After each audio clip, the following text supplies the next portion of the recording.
How deer you! আমার বন্ধুদের সামনে তুমি আমাকে টাচ করছো? তোমার সাহস তো কম না? ঠিক তখনই সেই মাতাল পার্টনারটা এগিয়ে এলো। আরে বর্ষা ম্যাডাম, আপনার ড্রাইভার তো দেখি খুব সাহসী। ওকে এখনই পুলিশে দিন। আমাদের মাঝখানে ঢোকার সাহস পায় কি করে? আমি সেই লোকের কলার চেপে ধরে বললাম, ওনার নাম বর্ষা চৌধুরী হতে পারে আপনার কাছে, কিন্তু আমার কাছে ও শুধু আমার স্ত্রী। আর আমার স্ত্রীর উপর আপনার ওই নোংরা নজরটাকে সরিয়ে ফেলুন, নইলে হাতটা কিন্তু আর আপনার শরীরে থাকবে না। পুরো পার্টিতে পিনপত নীরবতা।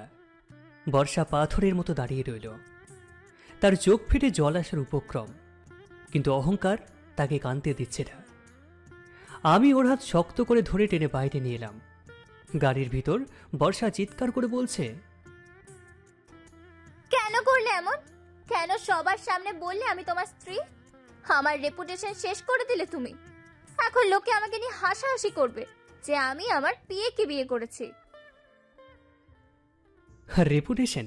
হ্যাঁ, তোমার সম্মান ওই লোকগুলোর কাছে ছিল না বর্ষা। তারা তোমাকে স্রেফ একটা পণ্য হিসেবে দেখেছিল।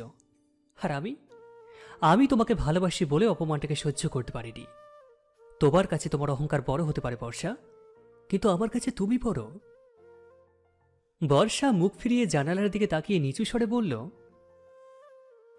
আমি তোমাকে ঘৃণা করি আকাশ। কাল সকালে অফিসে আসার দরকার নেই তোমার। তোমার চাকরি শেষ। চাকরিটা তুমি কেড়ে নিতে পারো বর্ষা, কিন্তু অধিকারটা পারবে না। চলো বাসায় যাই, তোমার জ্বর আসছে। বর্ষা আর কিছু বলল না। সারাটা পথ সে জানালার দিকে তাকিয়ে নিঃশব্দে ফোঁপাচ্ছিল।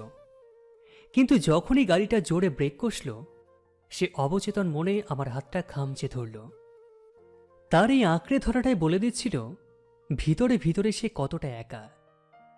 গতরাতের বৃষ্টির পর বর্ষা জেদ আরও বেড়ে গিয়েছিল, কিন্তু শরীর তার সাথ দিল না।